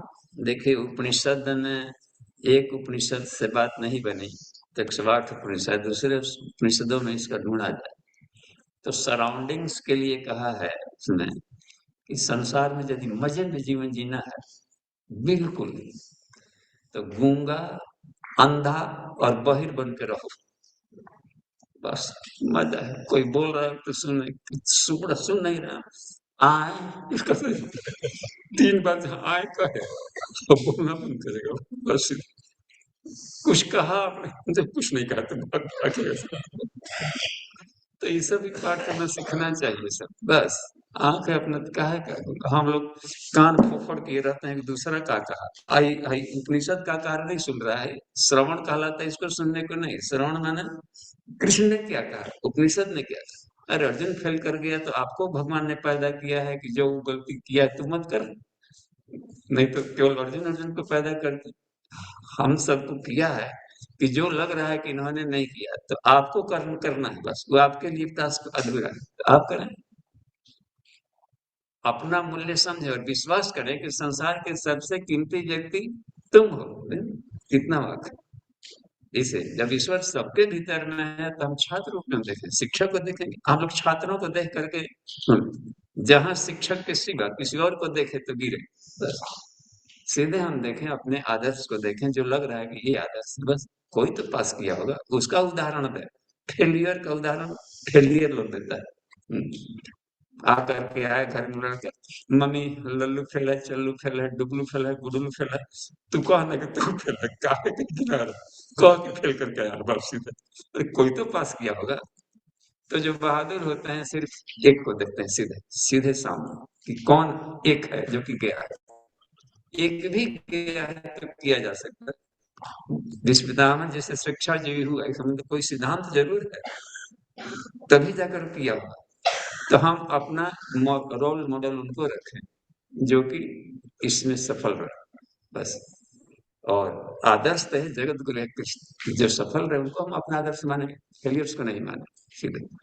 और एक बात रह गई है, लोग क्या कहते हैं इसको छोड़िए, अब सरलता की बात आती है यहाँ पर। आर्जवन एक बात है, इनमें इसमें सरल सख्त व्यवहार नहीं रख पाते, तो नहीं रख पाते हैं तो जो हम अपने स्वभाव में जिए, बस पश्चाताप न करें, जो भीतर स्वभाव है उसे व्यवहार करें, चलते बने। और फिर जैसे जैसे योग्यता बढ़ती जाएगी बिहेवियर बदलते जाएंगे, इसमें लेकर प्रॉब्लम नहीं मनानी, बस। पढ़ा लिखा आदमी अच्छा ही व्यवहार करेगा जब अपने विवेक से, ठीक है, तो तो नो बाबूजी, प्रॉब्लम जी। बाबूजी एक एक चीज, ये स्वभाव कर्म बुद्धि सबके हिसाब से ये बांटा है कृष्ण, श्री कृष्ण ने। तो मुझे लगता है ये पार्टिकुलर इवेंट आता होगा। अर्जुन भी तो सतोगुणी ही है, और कर्ण भी सतोगुणी ही है, लेकिन अर्जुन ये सत्वगुणी में पार्टिकुलर, नहीं आते, रजोगुणी में आते हैं। अर्जुन रजोगुणी में आएगा। युधिष्ठिर वगैरह सब रजोगुणी आते हैं, जो राज्य से तो, जुड़ा हुआ है, क्योंकि वो आत्मानुसंधान में जो कूदे हैं तो वो फिर वो सात्विक। परमात्मा से दोस्ती कैसे हो गया? वो तो बोल रहे नर और नारायण थे प्रीवियस बर्थ में। हाँ, तो नारायण तो नहीं थे, हमेशा नर रहा है वो, नारायण तो श्री कृष्ण रहे। तो नर से एक नारायण बन जाए, प्रभु ज्ञान हमें ऐसा देना। यात्रा चल रही है, ईश्वर सबके भीतर में है, तो हर कोई अपनी अपनी यात्रा कर रहा है। एक दिन जिस दिन नारायण बन गया तो उसको कहा जाता है कि मोक्ष प्राप्त कर गया, गिदे बन गया, हो गया था। तो उसके व्यवहार में अपना देखिए उगार्जन कर लेगा हर एक साथ में। अच्छा, अब रह गई सरलता की बात करें तो हम उसके आत्मिकी के हित में अपना वो आत्मा से तो मन ही में तो प्यार कर सकते हैं। वो अपने व्यवहार संस्कार के आधार पर ऐसे ही व्यवहार जानता है। तो इस भाव से हम देख करके जो चिकित्सक व्यवहार करें, हम आप उसके चलते क्यों अपना व्यवहार खराब करें। तो बाबूजी अपनी टिल क्षमता बाबूजी टिल मुक्ति तक आदमी रजोगुण में ही रहेगा, तब सतोगुण में नहीं आ सकता है। हाँ, जब आत्म साक्षात्कार कर लिए और टारगेट केवल वही हो, माध्यम ही वही बना रहा है, आत्मानुसंधान के सिवा कोई दूसरा सब्जेक्ट नहीं। देखते हैं जिस योगाभ्यास आत्म प्रसादम का है, जो आत्मा के प्रसाद का अनुभव किया है वह सत्वगुणी है, वो अस्थायी सुख पाएगा।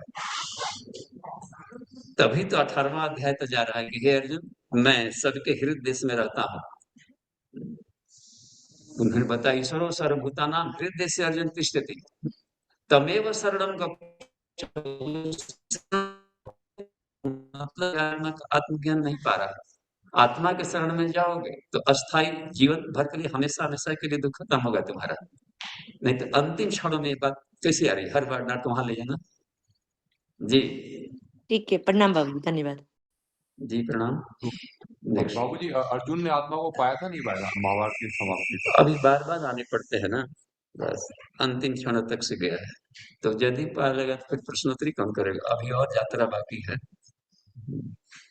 आने पड़ता है। जैसे उसके आ गए तो वो अर्जुन अब कहाँ आ गए, प्रज्ञा पुत्र बन गया। बुद्ध आ गया तो सारे अर्जुन बुद्धिस्ट बन के आए थे, बौद्ध भिक्षु कृष्ण के बाद बोला होता। फिर वो उसमें भी नहीं पाए तो प्रज्ञा पुत्र बन के आएंगे। ईश्वर सहस्त्र शीर्षा है, वो अपने आता है, लेकिन उनके जितने और भी जो रहते हैं छात्र वो सब क्लस्टर बन के आते हैं देवता। राम जी आए तो सारे देवता को रक्षा बांदरी सेना बन के आए, भेष बदल के आ जाते हैं अगली यात्रा करने का, तो मुक्त जोनी में रहते हैं। तो कुछ जब तक से क्रोध है, देखिए बीच बीच में क्रोध आ जाता था, इसका मतलब है कि आग शांत नहीं हुआ है अभी। संत मन जी इसकी पूरी आग शांत हो गई है। कहीं न कहीं पर चंचलता है, कहीं न कहीं पर रज है, रज ही क्रोध लाएगा। नहीं क्रोध हो जाता था, नहीं मार दिया तो ये करते, तो क्रोध बीच बीच में आ रहा है, इसका मतलब कि रज उसके आवेश में है। तो तमोगुण से बढ़िया है, बस इतने कहीं। और रजोगुण से बढ़िया सत व्यास वगैरह सब सत्वगुण में आए, जितने होते हैं संत लोग, जिससे व्यास हो गए, जितने ऋषि लोग हैं, तो उसमें आ जाते हैं। ठीक है, तो समापन का समय हो गया। अभी अगला है शोभन जी। प्रणाम बाबूजी। बाबूजी, गुरुदेव ने इतनी सारी बुक लिखी है, सारी पढ़ना तो संभव नहीं है, कोई एक ऐसी बुक जो हम पढ़ सकते हैं। तो अपने स्वभाव से नेताजी उतना बुक ले लेंगे। साधना मन है लगता है तो साधना संबंधित किताब सिर्फ अपने रखें डिक्शनरी में इनके। वो तो वांग्मय किया कि संसार के सभी को दिशा देना था, तो सभी के मन के लायक किताब लिखना ही पड़ेगा। हम अपने मन के लायक किताब ढूंढें बस। कथा कहानी में मन लगता है, परिवार निर्माण में हमको मन लगता है, तो उनका प्रज्ञा पुराण का 3रा खंड लेकर के पढ़े, उसके द्वारा हम पाले। अपने को महादेव मानव बनाना है तो 2रा खंड है उनका। आत्मानुसंधान करना है तो उपनिषदों को भाष्य कर दिया है, उपनिषदों को पढ़ ले। तो अपने को देखा जाए कि हमको क्या चाहिए, हमारा स्वभाव क्या है, उस ढंग से किताबों का हमने सारे किताबों को महत्व दिया। हमने वो देखा हमको आत्मानुसंधान करना था आत्मिकी को, तो सिर्फ देखे कि आत्मिकी का कहाँ कहाँ बुक है, कैसे कैसे। वेद में भी आत्मिकी वाला सूत्रों खाली लिखा, बाकी अन्यों के लिए है जिनको कृषि बाड़ी से जुड़ा हुआ वेद में, तो हमने हमारे भी उपयोग के नहीं थे उसमें, तो उनके लिए छोड़ दे। तो पूरे बाजार सारा किताब अपने लिए नहीं होता, वो विश्व के रहते हैं मार्गदर्शक, तो पूरे विश्व के लोगों के लिए खुराक लिखे थे। ठीक है जी, धन्यवाद बाबूजी। धन्यवाद। आगे बढ़िए। अगला है संतोष जी। जी बाबूजी प्रणाम। हाँ जी प्रणाम। पूर्णवासी पूर्णवाती हम लोग कैसे करें यार, अगर यदि पूर्णवाती छूट जाए, मतलब तरह तरह की पूर्णवाती का बारे में बताने की कृपा करेंगे। जैसे कलश स्थापना का तरह तरह का बताने का कृपा किए थे, वैसे पूर्णवाती के बारे में बताने की कृपा करेंगे। देखिए, पूर्णिमा सब भगवान विष्णु के व्रत के लिए, विष्णु नहीं पूर्णतः। नहीं नहीं नहीं बाबूजी, बाबूजी पूर्णवाती जैसे अनुष्ठान की पूर्णवाती, जैसे हाँ, नवरात्रि की पूर्णाहुति पूर्णवाती कहते हैं, अगर पूर्णवासी इसको नहीं कहेंगे संतोष जी। अनुष्ठान का जो नहीं। करेंगे उसको हाँ पूर्णाहुति। हाँ अनुष्ठान की पूर्णाहुति, पूर्णमासी नहीं। पूर्णमासी तो हो जाता है कम दिन, 15 दिन। पूर्णिमा को पूर्णमासी कहेंगे। इसको कहेंगे या तो उद्यापन जी कहिए या फिर अनुष्ठान की पूर्णाहुति कहें। हाँ, तो जी कैसे किया जाता है पूर्णाहुति? जैसे अनुष्ठान पूरा हो गया, कोई 1.25 लाख के, यहाँ पर 5-5 लाख के जप तप करने वाले साधक 25 है, तो अपनी पूर्णाहुति करें। तो उस दिन यज्ञ करें, विधिवत यज्ञ करके, और जितना आपने जप अनुष्ठान किया है उसका शतांश आहुति देना जरूरी होता है। यदि रोज देते रहे तो उसमें कम पड़ेगा। हम लोग इससे 24 जाते, रोज 30 माला 30 आहुति दिया करते हैं, तो उस दिन अपना लोड कम पड़ा। नहीं तो यदि नहीं किया गया है तो उसका शतांश आहुति देना है। पहले दशांश था, कुछ गुरुदेव ने उसको शतांश किया, शतांश पर्याप्त है।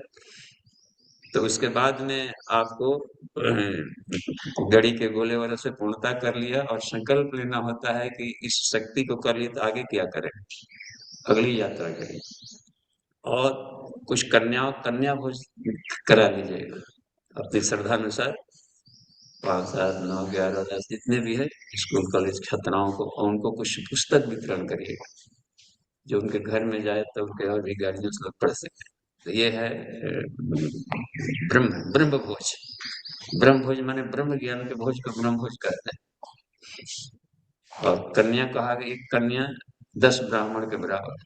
ये देखिए, तो आज के युग में सबसे सरल है। अपनी क्षमताओं को राष्ट्रहित में लाएंगे तो ये इस तरीके कुछ उसमें अध्याय जोड़ लिया जाता है। लेकिन ज्ञान की पुस्तक बांटना जरूरी है, वही रुपए पैसे। पटना में ब्रह्मभोज लिखा था ना, बाबूजी, ब्रह्मभोज। हम लोग बाबूजी ब्रह्मभोज माने अगर यदि खाना घर पीना मानते। क्या जी? बाबूजी अगर घर में कलश स्थापना नहीं किए हैं और मानसिक अनुष्ठान रखे हुए हैं, तो फिर हाँ, उसका पूर्णवाती कैसे किया जाए? घर में उस दिन, जिस दिन हवन कर रहे हैं उस दिन कलश लीजिए। कहीं हवन करेंगे ना एक दिन, उस दिन के लिए केवल कलश रख लीजिए। शरीर ही कलश है, जी अब क्या कलश? इसमें जल है, पांचों तत्व है, कलश में ही पांचों तत्व रखना है। आपकी मान्यता के ऊपर है। आप नहीं कलश रखें तो हम आपके लिए यहाँ रख दिए, हो गया। तो उसको हटाइए, जी अपने शरीर के भीतर में सारे देवताओं का आवाहन करें। अपने जब तक करना, आप प्रत्यक्ष करना है तो जिस दिन पूजा कर रहे हो उस दिन कलश स्थापना कर लें, उस दिन विसर्जन विदाई कर लें। ठीक है, पूरी जानकारी के लिए ट्रेनिंग में आना पड़ेगा। आप जी हमेशा अलग अलग रहते हैं। अब सोचते हैं कि तो और जानकारी के लिए स्कूल कॉलेज में पढ़ने जाना पड़ता है ना। हाँ, तो यहाँ सत्र जी करिए, 2-3 सत्र करिए, 9-9 दिन पूरा। बस 9 दिन का होता है, तो 9 साल के बराबर यहाँ 9 दिन में बताई जाती है। ठीक है, आगे जी बढ़ते चले। जी, अगला हैंड राइज बादशाह राठौर जी भाई। जी बाबूजी प्रणाम, सभी जी साथियों को प्रणाम। प्रणाम। बाबूजी मेरी दो जिज्ञासाएं हैं कि हम्म, कल के जो स्वाध्याय कल उसमें आया था चर्चा में, आपने बताया स्वाध्याय में मनोरंजन के साथ लोकरंजन ही हो तभी सार्थक है। स्वाध्याय में मनोरंजन के साथ लोकरंजन। दूसरी जिज्ञासा धृति और धारणा, इसको थोड़ा स्पष्ट। धृति और धारणा। दीप्ति धृति। धृति, हाँ। हाँ, धारणा धृति को ही इसमें कह दिया जाता है। कैपेसिटेंस, धारण करने की शक्ति धृति में। यानी कि धैर्य शब्द कह दिया, पेशेंस। तो आवेश को तो रोका नहीं, किसी तो धारण किया नहीं, इतनी बातों को सुनना है।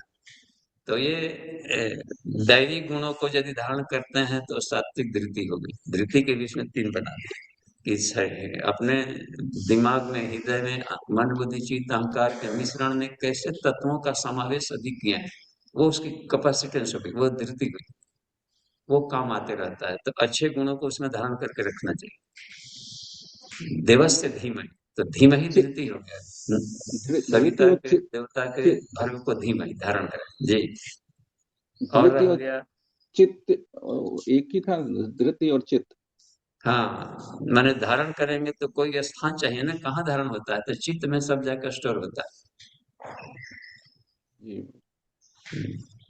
चित्त में एक तरीके से ऐसा फाइल है कि अच्छे बुरे सारे संस्कार सब उसी में जाके जमा है। स्टोरेज, कर्माशय जिसे कहा जाता है, सब वहीं रहेगा। जन्म जन्मांतरों का जो जितने भी हैं सारे बीज वहां इकट्ठे रहते हैं, उसी को शुद्ध करना होता है जी। जी एक और क्या तो था टेन क्वेश्चन ये स्वाध्याय में मनोरंजन के साथ लोक रंजन जी। जैसे दिन तभी भर का सार्थक। हम रूटीन बनाते हैं, कितना बजे जब योगा करेंगे, एपीएम भी आसन प्राणायाम बंद मुद्रा, सुबह स्नान करेंगे, कुछ स्वाध्याय मंत्र लिखन किया गया जो कि फिर जाकर 8 घंटा ये ड्यूटी करेंगे, तो 1 घंटा मनोरंजन का भी जरूर रखना चाहिए अपने रूटीन में। थोड़ा उसे रिलैक्स होता है, एक्स्ट्रा करिकुलर एक्टिविटी, हॉबी जिसे हम कहते हैं। तो मनोरंजन करें। लोक रंजन का मतलब है मनोरंजन ऐसा करें जिससे कि कुछ अपनी जानकारियां बढ़े। नए टीवी देखना है तो कौन सा चैनल क्या देखें, कौन सा किताब पढ़ें, कैसे खेल खेलें कि अपने कुछ आत्मिक विकास भी होनी चाहिए। तो उसको कहा जाता है कि मनोरंजन केवल ये भर न रहता है टाइम टेकिंग किलिंग करने के लिए। तो उसमें भी ध्यान देना होता है। मनोरंजन के साथ लोक रंजन, ड्रामा नाटक खेलना है तो कम से कम समाज को दिशा मिलनी चाहिए, न कि केवल बड़ा अच्छा पाठ किया, ऐसे ही नहीं, उसको दिशा मिलनी चाहिए। तो अपने लिए भी मनोरंजन करें तो कुछ नई जानकारियां मिलनी चाहिए। तो खेल वैसे करना है तो टेक्निक में, तो मनोरंजन का भी एक चयन होता है, कैसा मनोरंजन करें जी। ठीक है, जी बाबू धन्यवाद। धन्यवाद। तो शांति पाठ कर लें। अब अभी एक जय शंकर हाँ जी, चलिए मिश्रा जी प्रणाम। प्रणाम बाबू जी। बाबू जी जो मृतक के जीवन में जो 1.25 महीने का जो ये रहता है बाबू जी कि 1.25 महीने तक पूजा पाठ नहीं करना है, बाबू जी मृतक आत्मा के जीवन में इस 1.25 महीने का क्या रोल होता है बाबू जी? वो जो हद से ज्यादा शोकग्रस्त रहता है कि 9 दिन में सभी आगे फिर होते जा रहे हैं। योगियों के लिए एक भी दिन परहेज नहीं करना है। यज्ञ तप दान किसी भी कीमत पर किसी भी दिन नहीं छोड़ा जाता है, कृष्ण ने बता दिया है ना इसमें। तो क्या करना है, वो छोड़ना चाहिए वह चीज जिसमें कि आदमी को तेज नष्ट होता है। देखते ज्ञान 9 दिन तक पुराण पाठ हुआ है, गीता पाठ हो रहा है, वो हो रहा है, गरुड़ पुराण का पाठ हो रहा है, तो इसलिए तो कहाँ उसमें कोई बंद किया गया। और यज्ञ होता है रोज प्रतिदिन आश्रमों में, देखे मंदिरों में देखी यज्ञशाला है, गुरुकुल में रोज यज्ञ हो। अब थोड़े 1.25 महीना यज्ञ बंद, ऐसा कभी हुआ है शांति कुंज में कहीं? गुरुदेव शरीर छोड़े तब तो डेली यज्ञ हो रहा है। तो जो अपरिपक्व मस्तिष्क वाले बुद्धि होते हैं तो अंधविश्वास में तरह तरह के पड़े रहते हैं कि बन जाएगा। अब कैसे काम छोड़ सकते हैं, सारा काम बंद, तो क्या 1.25 महीने खाएगा नहीं आदमी? खाना खा ही रहे हैं, अच्छा झगड़ा करने को नहीं बंद रहता कि 1.25 महीने झगड़ा नहीं करेंगे, 1.25 महीने नशा नहीं करेंगे, जितना पूजे पाठ बंद करेंगे। हे गुरुदेव बोले हैं कि इन दिनों आदमी भूत हो गया, हर काम उल्टा उल्टा कर रहे हैं। और ये मूर्खता तक बात भी बनती कि 1.25 महीना हम बिल्कुल सात्विक रहेंगे, झगड़ा झगड़ी बंद, अनाप शनाप नेगेटिव थॉट बंद, ये सब तब बात भी जैसे सारा काम कर रहे हैं, गप सप ड्यूटा ड्यूटी सब, अब क्या क्या काम बंद किया गया, आप सोचिए मिश्रा जी। जी जी बाबू जी। हाँ, इसलिए यज्ञ तपदान किसी भी कीमत पर बंद नहीं करना, बस। जी बाबू जी, मेरा एक दूसरा प्रश्न है कि जो बाबू जी जैसे कलश यात्रा होती है, कलश स्थापना घरों में की जाती है बाबू जी, और अगर इस निमित्त कलश यात्रा हो और जिसको भाग दौड़ का काम हो, मान लीजिए बाबू जी, तो कहीं भी अगर आसन लगा के उस कलश को ध्यान करके अगर पूजन करता है तो बाबू जी उससे कोई मनाही तो नहीं है बाबू जी? मनाही नहीं है, और ये फायदे का है। देवर्षि नारद एक जगह कहाँ कहीं बैठ करके कलश स्थापना करके 9 दिन बैठ जाएंगे तो हर हमेशा घूमते रहते थे आयावरों की बातें। राम काज भी किए बिना वही कहाँ विश्राम। हनुमान जी को भी देखिए, हनुमान भक्त ऐसे माला घुमा ना पाए, टाइम कहाँ मिल रहा है। तो अपने भीतर में भगवान को धारण किए रहे। और कहीं भी कलश रखा हुआ है तो धरती पर ये थे, अपना घर खाली मान लीजिए कि घर में रखें, घर में भी कलश रखते हैं तो पूजा घर में कहीं रखे होंगे। अब बाहर जाते हैं कि नहीं, बाहर गए हैं, वहां गए हैं, घूम फिर रहे हैं, तो पूरी पृथ्वी को अपना घर क्यों नहीं मानते? तो माइंड का सिर्फ होता है, मीन माइंडेडनेस। अयम लघु होता है ना, अयम निजा परो व्यक्ति, ये अपना घर है, दूसरे सारा धरती आपका घर है, कहीं भी कलश रखा हुआ, हर जगह हजारों लोग हैं, सब आपके ही घर में रखा हुआ है। मेंटल स्टेट जी, बौद्धिक धरातल को हम थोड़ा बड़ा कर रहे हैं, कहीं भी चलते फिरते कहीं नहीं भ्रमण कभी, मस्तिष्क तो साथ में चल रहा है, ईश्वर साथ में है, कहीं यही दोनों साथ में रहेंगे। ठीक है, धन्यवाद जी जी, प्रणाम बाबू जी, तो प्रभाव जी धन्यवाद। 2 क्वेश्चन चैट बॉक्स में आए हैं। पहले तो ये विष्णु शर्मा जी का आज जन्मदिन है, तो ये आशीर्वाद चाहते हैं। चलिए, इनके नाम से विष्णु जी आप चिरंजीवी हो, धर्मशील हो, प्रगतिशील हो, और आपके नाम से आहुतियां पड़ जाएगी। ठीक है जी, और आचार्य जी का प्रश्न है कि गृहस्थ जीवन में सात्विक और राजसिक बुद्धि में कैसे संतुलन रखा जाए, कृपया हाँ, प्रकाश। ठीक है, प्रश्नोत्तरी अब कल उनको ले लेंगे, याद रखिएगा, अभी समय हो गया है जगह का। ओम शांति शांति शांति समाप्ति।